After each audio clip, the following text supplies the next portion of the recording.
હવે આપણે બીજું એક આગળ જોઈએ, અવશોષણ.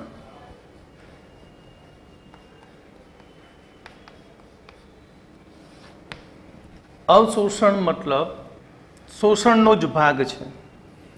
અવશોષણ એટલે કે ઘન પદાર્થમાં પ્રવાહી એક સરખી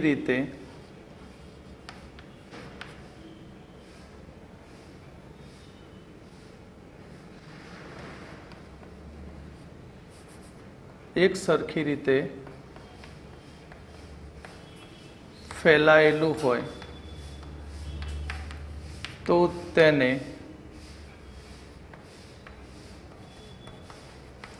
અવશોષણ કહે છે. શું કહેવામાં આવશે એને? અવશોષણ.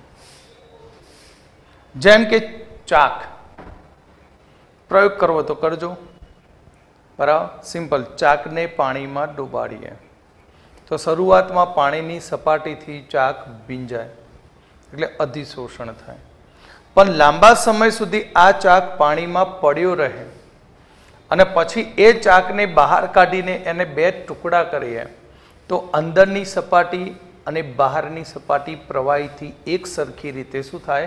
ભીંજાતી હોય છે. તો એ ઘટનાને કહેવામાં આવે છે અવશોષણ. એ જ પ્રમાણે ચાક નંબર 2. તો અહીંયા ચાકને આપણે શાહીમાં ડુબાડી દઈએ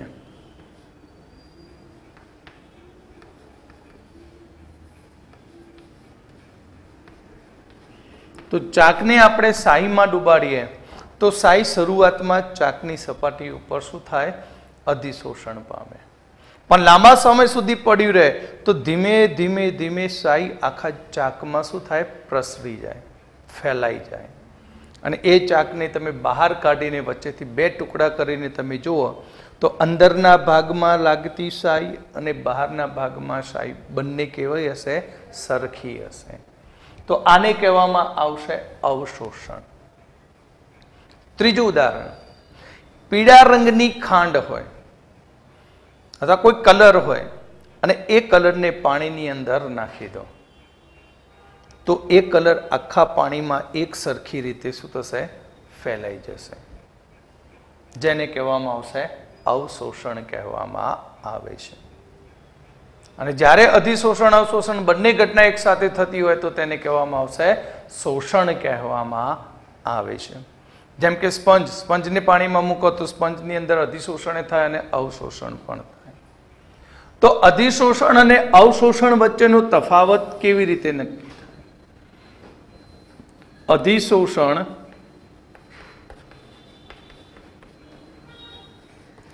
અને અવશોષણ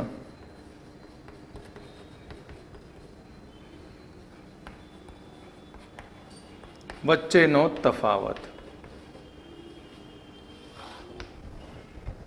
પાણીની બાષ્પ ચાક ઉપર અવશોષણ પામે. ચાક એટલે નિર્જલ કેલ્શિયમ ક્લોરાઇડ, એટલે પાણીની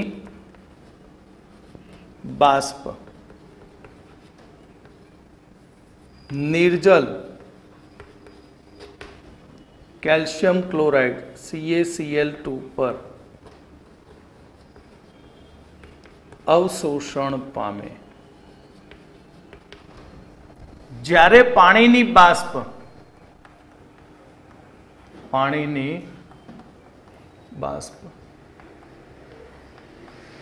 સિલિકા જેલ પર અધિશોષણ પામે. સિલિકા જેલ પર શું થશે? અધિશોષણ પામે છે.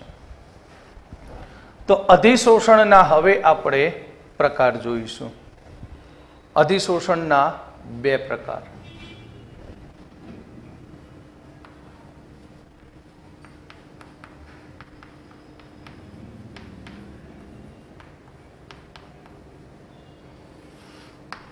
તો અધિશોષણના 2 પ્રકાર. એક ભૌતિક અધિશોષણ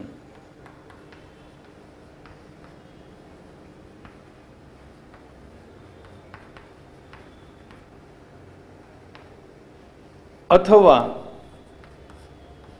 जेने कहेवामां आवशे फिजिसोप्शन अथवा एने शुं कहेवामां आवशे फिजिसोप्शन। बीजું છે रासायनिक अधिशोषण।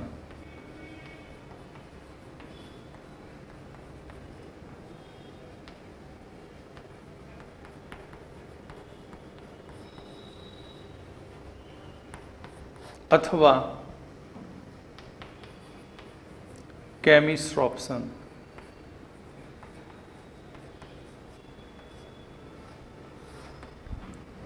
तो आपणे वारा परथी एक एक अधिशोषण भणीए। एनी अंदर आपणे सौथी पहेलुं लईए भौतिक अधिशोषण।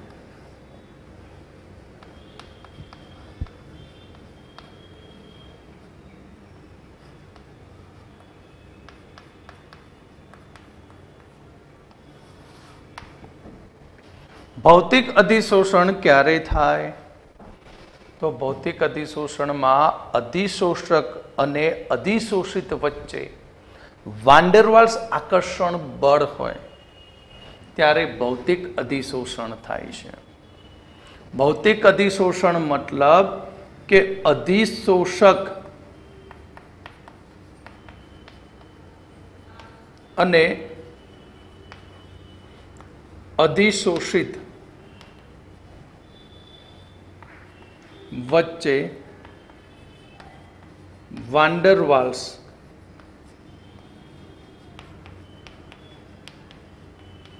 आकर्षण बळ लागता भौतिक अधिशोषण थाय।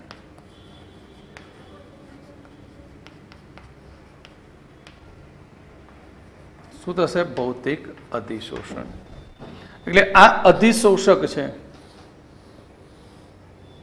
आ शुं छे? अधिशोषक। अने एनी सपाटी पर वांडरवाल्स आकर्षण बळ वडे वायु अधिशोषित थाय। शुं थाय? अधिशोषित। पण आ अधिशोषित के आटલું अटकતું નથી। જ્યાં સુધી अधिशोषकની વાન્ડરવાલ્સ આકર્ષણ બળની કેપેસિટી વધારે હશે, તાકાત હશે, ત્યાં સુધી વાયુનું अधिशोषण થયા જ કરે। આ રીતે સપાટી ઉપર એકબીજા ઉપર એક સ્તર બનાવ્યા જ કરે। કોના કારણે? વાન્ડરવાલ્સ આકર્ષણ બળને કારણે। તો આને કહેવામાં આવે ભૌતિક अधिशोषण। ભૌતિક अधिशोषणની અંદર લાક્ષણિકતાઓ જોઈએ।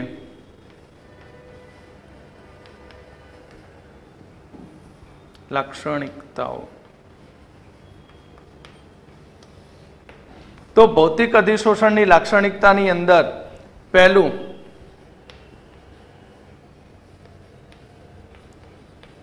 विशिष्टतानो अभाव।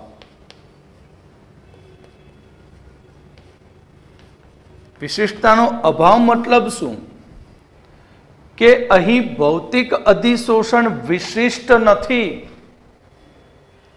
कोई पण प्रकारना वायुनु अधिशोषकनी सपाटी पर अधिशोषण थई शके।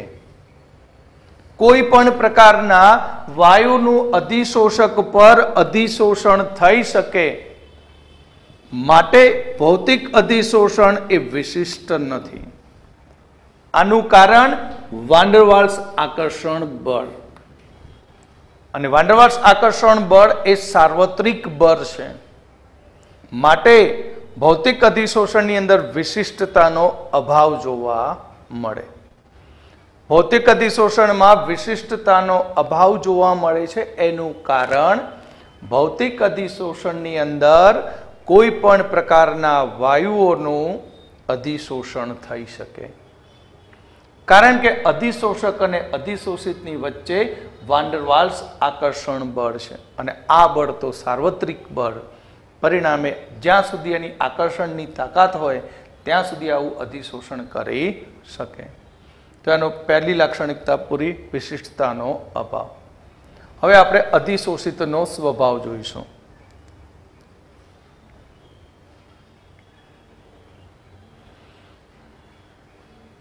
तो आपणे अहींया भौतिक अधिशोषणनी लाक्षणिकता जोता हता एमां विशिष्टतानो अभाव पूरो હવે સેકન્ડ આવશે નંબર 2, અધિશોષિતના સ્વભાવ પર.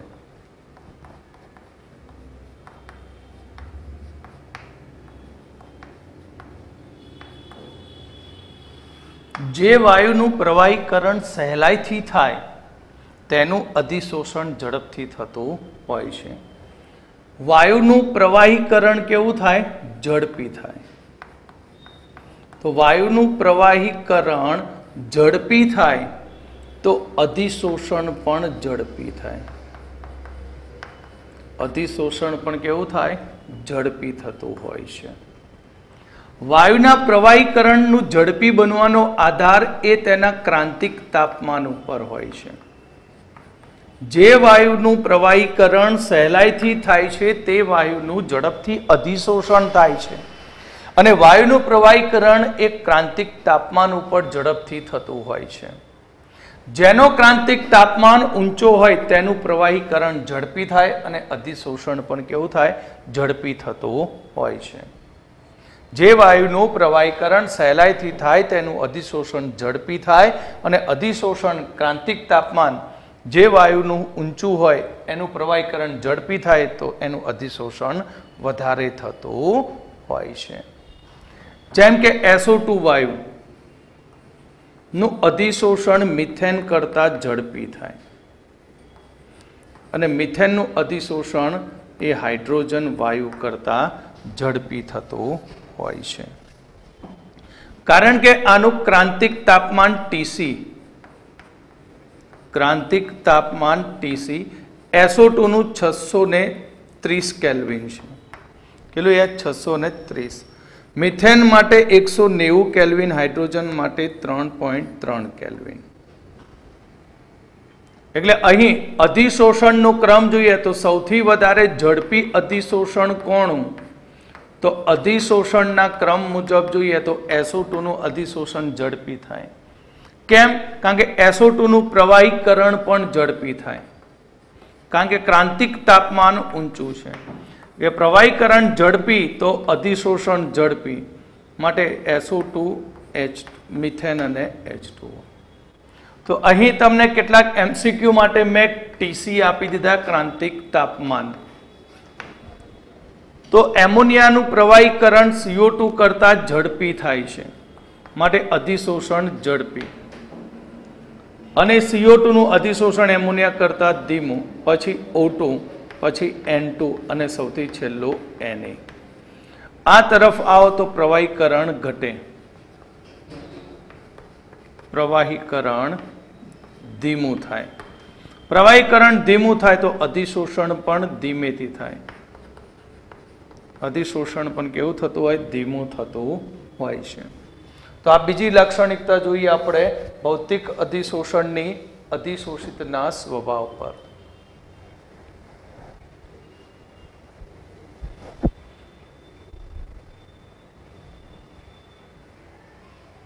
હવે ત્રીજી લાક્ષણિકતામાં જોઈએ તો પ્રતિવર્તી અધિશોષણ. ત્રીજી લાક્ષણિકતા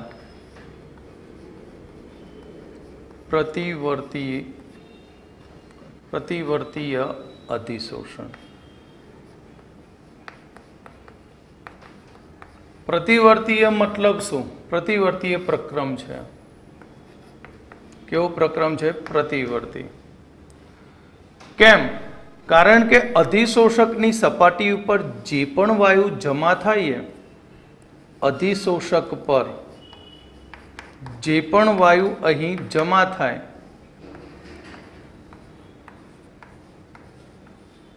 એ વાન ડર વાલ્સ આકર્ષણ બળને લીધે જમા થાય છે. કેવા આકર્ષણ બળને? વાન ડર વાલ્સ આકર્ષણ બળને લીધે. હવે અહીં જો દબાણ વધારીએ તો વાયુનું કદ ઘટે અને અધિશોષણ વધી જાય, કારણ કે ઘન પ્લસ વાયુ છે અને આ પ્રતિવર્તી, એટલે અહીંયા ઘન સ્લેશ વાયુ બનતું હોય છે, પ્લસ અધિશોષણ ઉષ્મા ક્ષેપક છે. એટલે જો અહીં દબાણમાં વધારો કરતા કદ ઘટે અને કદ ઘટવાથી અધિશોષણ વધે છે.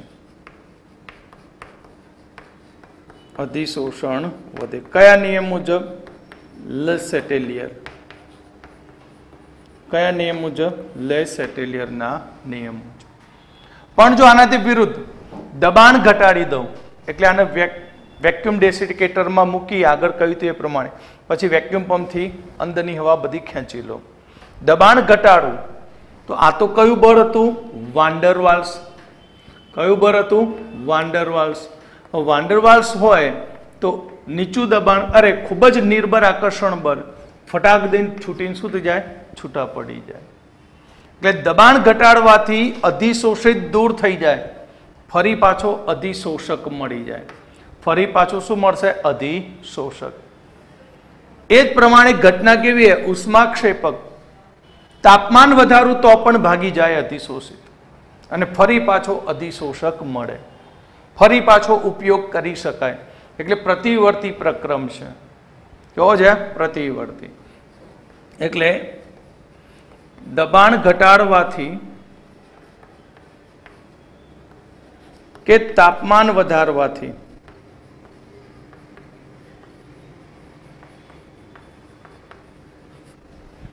અધિશોષિત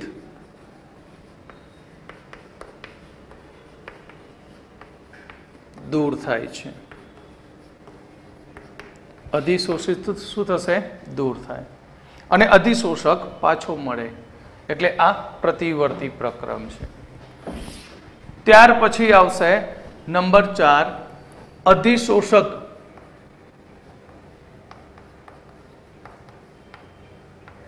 નું ક્ષેત્રફળ.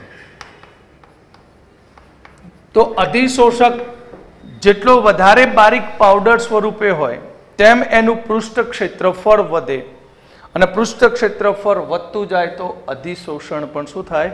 વધતું જાય. એટલે અધિશોષકની સપાટીનું ક્ષેત્રફળ વધે તો આપણે કહી શકીએ કે અધિશોષણ વધે. અને સપાટીનું ક્ષેત્રફળ ક્યારે વધે? કે જ્યારે તે બારીક પાવડર સ્વરૂપે હોય ત્યારે. ત્યાર પછી અધિશોષણ એન્થાલ્પી.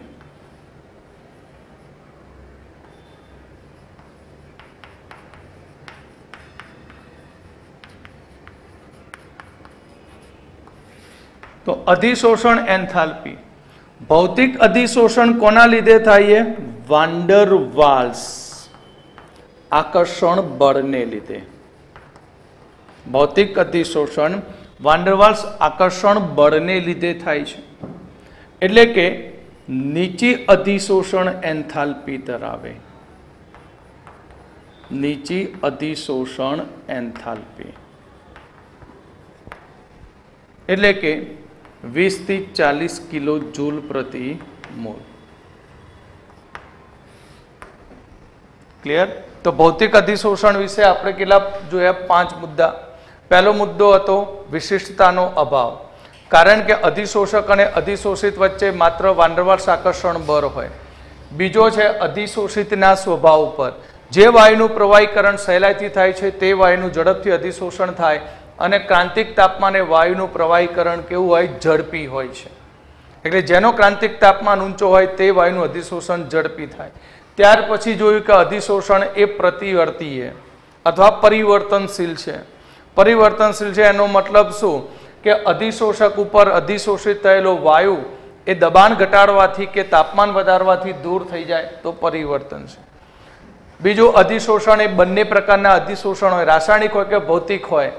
સંપર્ક સપાટીનું ક્ષેત્રફળ જો અધિશોષકનું વધારે હોય તો અધિશોષણ વધારે થાય છે. ભૌતિક અધિશોષણની એન્થાલ્પીની વાત કરીએ તો એની એન્થાલ્પી ખૂબ જ નીચી હોય, કારણ કે ત્યાં માત્ર વાન્ડરવાલ્સ આકર્ષણ બળને લીધે ભૌતિક અધિશોષણ થાય છે. એટલે નીચી અધિશોષણ એન્થાલ્પી 20 થી 40 કિલો જૂલ ધરાવે છે. ક્લિયર?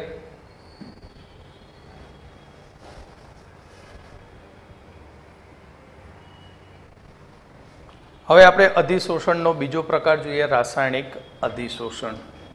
નંબર 2,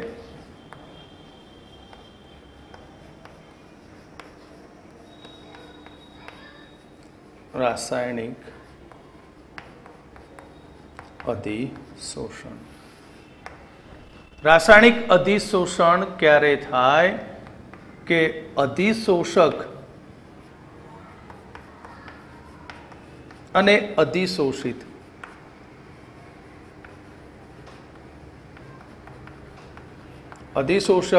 અધિશોષિત વચ્ચે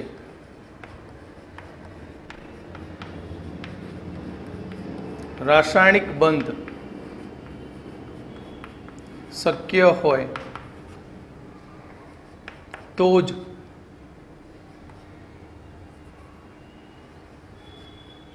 રાસાયણિક અધિશોષણ થાય છે.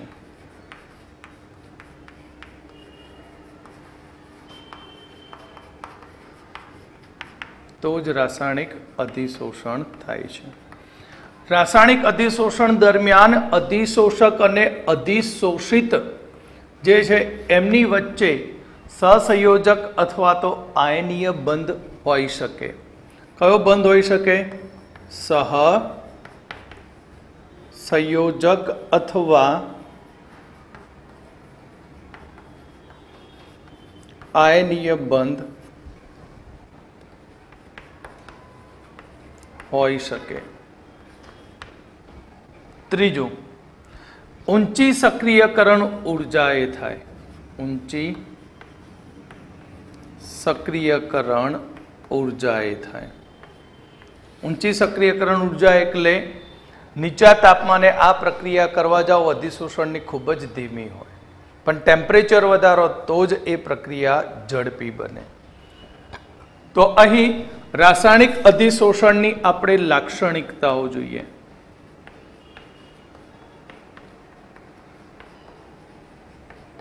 તો રાસાયણિક અધિશોષણની લાક્ષણિકતાની અંદર ઉચ્ચ વિશિષ્ટતા છે. ઊંચી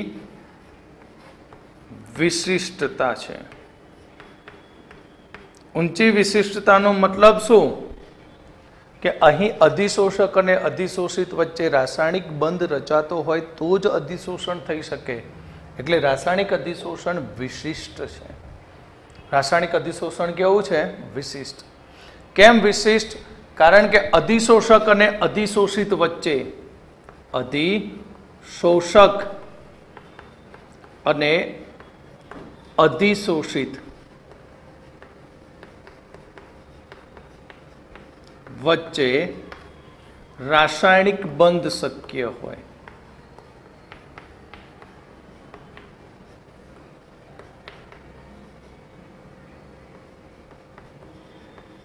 તો જ પરિણામે, નહીં તો પરિણામે નહીં. માટે રાસાયણિક અધિશોષણ વિશિષ્ટ છે. એક્ઝામ્પલ તરીકે જોઈએ કે O2 વાયુ નું ધાતુની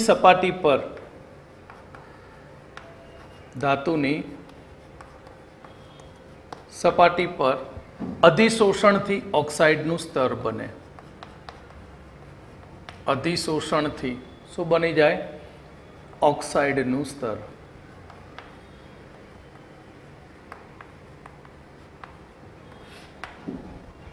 બીજું એક્ઝામ્પલ તરીકે H2 વાયુ. H2 વાયુનું સંક્રાંતિ ધાતુની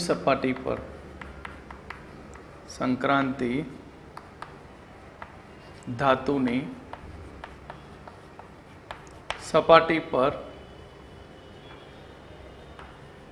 અધિશોષણથી હાઇડ્રાઇડ બને. શું બનશે? હાઇડ્રાઇડ બને. તો તમે રાસાયણિક અધિશોષણને પરિવર્તનીય કહે છો કે અપરિવર્તનીય? પેલું પરિવર્તનીય હતું. કેમ? વાન્ડરવાલ્સ હતું. દબાણ ઘટાડો તો બહાર ફેંકી જાય, તાપમાન વધારો તો પણ બહાર ફેંકાય. અહીંયા કઈ ના થાય. કેમ? કારણ કે અહીં રાસાયણિક બંધ રચાય. એટલે રાસાયણિક અધિશોષણ નંબર બીજો અપ્રતિવર્તી હોય છે. અપ્રતિવર્તી પ્રક્રમ. કેવો પ્રક્રમ છે? અપ્રતિવર્તી. કેમ? કારણ કે નીચા તાપમાને નીચા તાપમાને ઊંચી સક્રિયકરણ ઊર્જાને લીધે ઊંચી સક્રિયકરણ ઊર્જાના લીધે અધિશોષણ ધીમું થાય છે.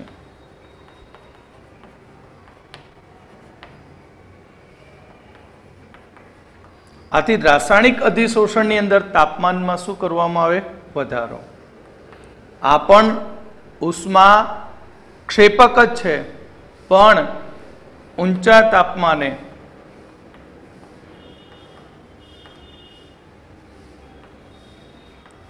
અધિશોષણ પરિણામે.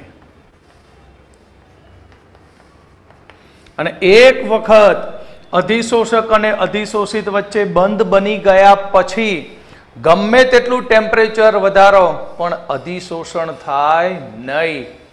કેમ? કારણ કે બંધ બનવો હતો તો બંધ બની ગયો. બંધ બની ગયા પછી ટેમ્પરેચર ગમે એટલું વધારો પણ અધિશોષણ થાય નહીં. એટલે ઊંચા તાપમાને અહીં આ અધિશોષણ ટેમ્પરેચરથી સ્વતંત્ર બની જાય. ક્લિયર? પછી ગમે તેટલા નીચા દબાણ આપો કે ઊંચા તાપમાન આપો પણ અધિશોષિત થયેલો પદાર્થ ફરીથી દૂર થતો નથી. માટે આ અપરિવર્તિત હોય છે. નંબર 3, અધિશોષણ એન્થાલ્પી.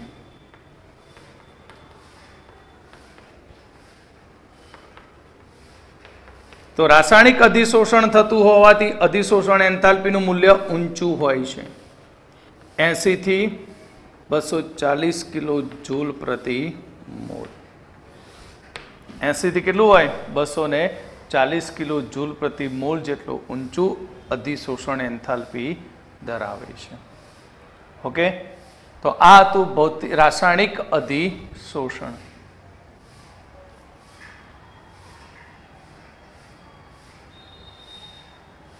હવે આપણે અધિશોષણ સમતાપી વક્ર જોઈશું. તો અધિશોષણ સમતાપી વક્ર.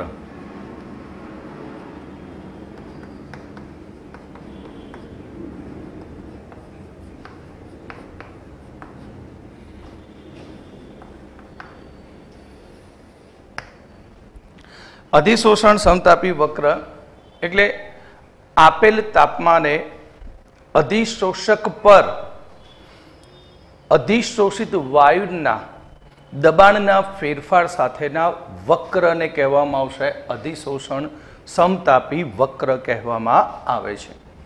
અધિશોષણ સમતાપી એટલે કે આપેલ તાપમાને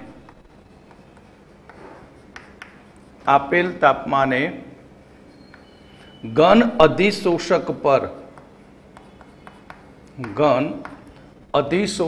પર અધિશોષિત વાયુ ના દબાણના ફેરફાર સાથેના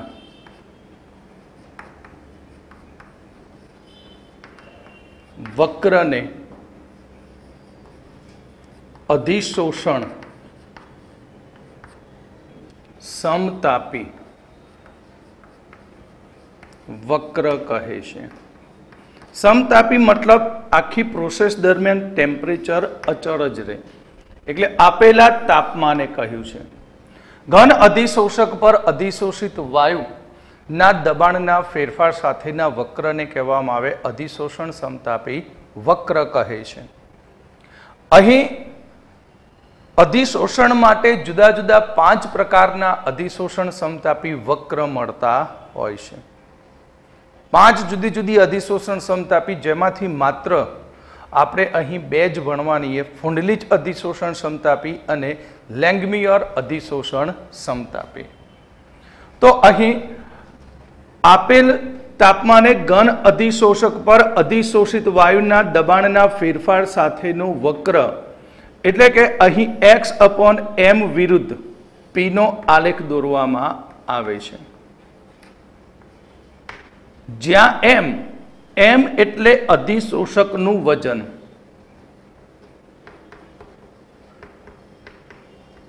અધિશોષકનું વજન. x એટલે અધિશોષિત વાયુનું દળ અથવા વજન. અધિશોષિત વાયુનું વજન.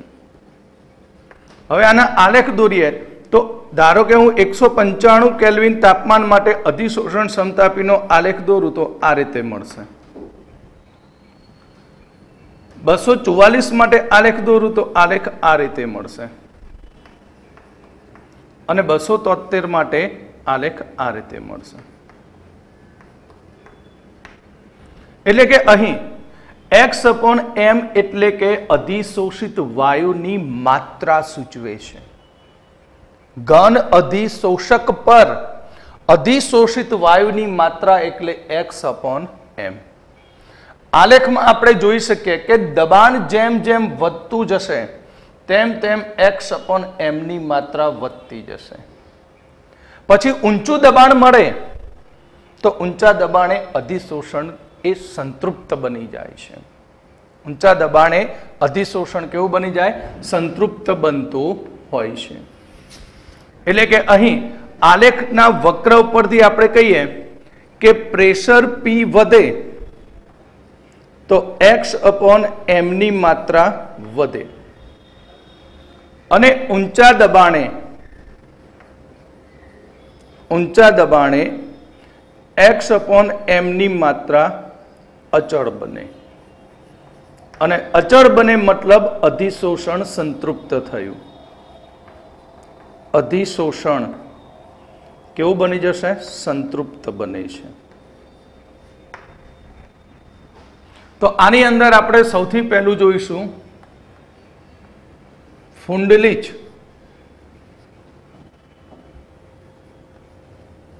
અધિશોષણ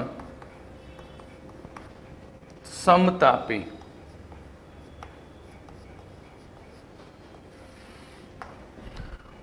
તો અહીં ઘન અધિશોષકના એકમ દળ પર અધિશોષિત વાયુ નો દબાણ સાથેનો સંબંધ રજૂ કર્યો જેને ફુંડલીચ અધિશોષણ સમતાપી કહેવામાં આવે છે.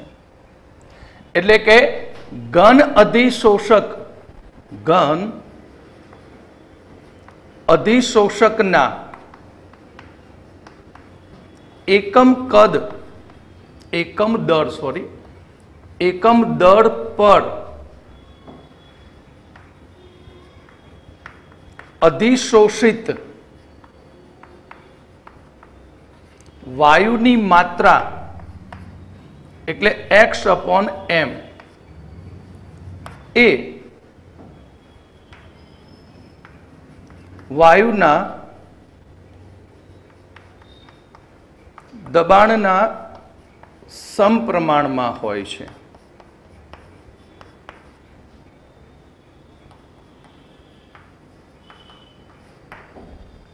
માટે x/m ચલે છે p⁻1/n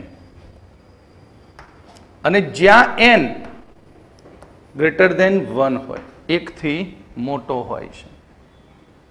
માટે x/m is equal to k p⁻1/n બને. જ્યાં m એટલે કે અધિશોષકનું દળ,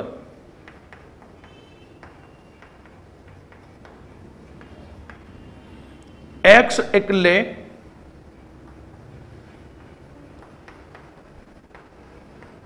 અધિશોષિત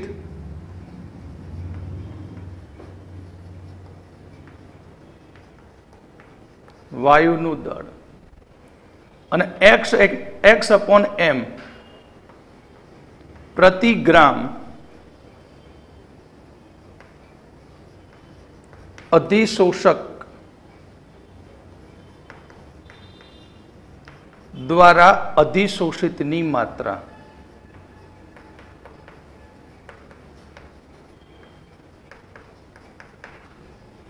P વાયુનું દબાણ છે અને K અચળાંક જે તાપમાન પર આધારિત છે. એટલે કે તાપમાન બદલાય તો કે પણ બદલાય. n પણ અચળ છે, n પણ એક અચળાંક છે જેની કિંમત n ની કિંમત 1 કરતા મોટી હોય. તો આને કહીશું આપણે ફુંડલીજ અધિશોષણ સમતાપી. આગળ આમાં જોઈએ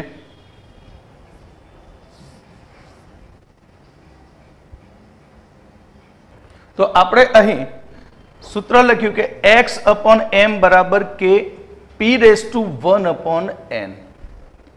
તો હવે આપણે અધિશોષિતની માત્રા વિરુદ્ધ દબાણ p નો શું દોરીએ? આલેખ. તો ફુંડલીજ અધિશોષણ સમતાપી માટે આલેખ આપણે રજૂ કરીએ તો આ રીતે મળશે. x/m દબાણ p. તો x/m વિરુદ્ધ દબાણ p નો આલેખ દોરતા એ આલેખ દબાણના વધારા સાથે ધીમે ધીમે આ રીતે x/m ની માત્રા વધે છે અને ઊંચું દબાણ મેળવતા અધિશોષણ કેવું બની જાય? સંતૃપ્ત બને. પણ x/m ની માત્રા દબાણ p ના વધવા સાથે એકદમ વધતી નથી. કેમ? કારણ કે n greater than 1 છે. અહીં x/m વિરુદ્ધ દબાણ p ના આલેખમાં દબાણ p વધે તેમ x/m ની માત્રા વધે છે. પરંતુ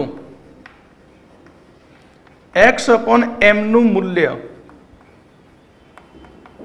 એકદમ વધતું નથી.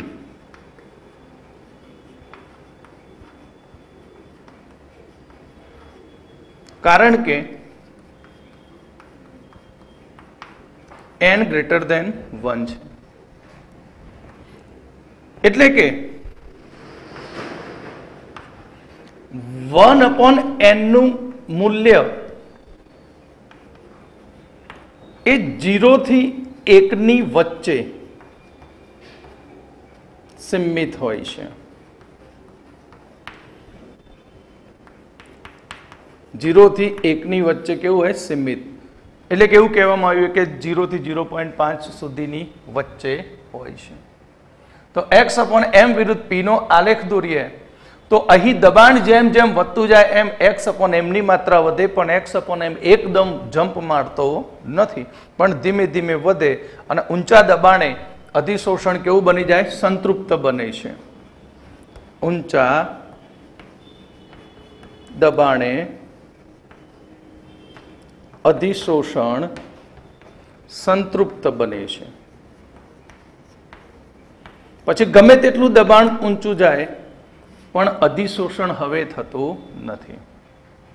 એટલે દબાણના વધારા સાથે અધિશોષણ વધે, તાપમાનના વધારા સાથે ના વધે. કારણ કે ભૌતિક અધિશોષણમાં આપણે આગળના લેક્ચરમાં કહ્યું કે તાપમાન વધવાથી અપશોષણ થાય. એટલે અધિશોષણ ઘટે. જે જમા થયેલો વાયુ છે એ વાયુ સપાટી છોડી દે. કોની? અધિશોષકની. તો હવે આ જે સમીકરણ હતું x/m = k p⁻1/n ને આપણે લઘુગુણકના સ્વરૂપમાં લખતા. તો આને સમીકરણ નંબર 1 આપી દઈએ. તો સમીકરણ 1 ને લોગના સ્વરૂપમાં લખતા. કોના સ્વરૂપમાં? લોગના. તો અહીંયા સમીકરણ ઉપર લોગ લગાવીએ તો log x/m = log k + 1/n log p થાય. હવે જો આ સમીકરણને હું y = mx + c ની સાથે સરખાવી દઉં, y = mx + c જે સીધી રેખાના ઢાળનું સમીકરણ, તો તેના માટે આલેખ દોરું. તો આલેખ તમે જુઓ તો અહીં log x/m વિરુદ્ધ log p. તો આલેખ આપણને આ રીતે સીધી રેખામાં મળે અને આગળ આલેખને આ રીતે લંબાવતા વાય અક્ષ ઉપર એ શું કરે? છેદે. અને વાય અક્ષ ઉપર છેદે ત્યાં આપણને મળશે આંતરછેદ log k. શું મળશે? આંતરછેદ. અને આની ઉપરથી આપણને મળશે રેખાનો ઢાળ, આ બી અને આ એ. તો આ ખૂણો થયો થીટા. શું થયો? થીટા. તો રેખાનો ઢાળ કેટલો? તો 1/n. જો tan થીટા લખીએ તો tan theta is equal to 1 એટલે dy by dx is equal to b by a is equal to 1/n. તો આ આલેખ આપણને log x/m વિરુદ્ધ log p નો આલેખ સીધી રેખામાં મળે છે. જો આલેખ સીધી રેખામાં ન મળે તો એને ફુંડલીજ અધિશોષણ સમતાપી કહેવાય નહીં. આલેખ સીધી રેખામાં હોય તો જ ફુંડલીજ અધિશોષણ સમતાપી. બરાબર? યાદ રાખજો, આલેખ સીધી રેખામાં હોય તો જ ફુંડલીજ અધિશોષણ સમતાપી. જો સીધી રેખામાં ન હોય તો તે ફુંડલીજ અધિશોષણ સમતાપી કહેવાય નહીં. તો હવે આપણે ફુંડલીજ અધિશોષણ સમતાપીની મર્યાદા જોઈશું.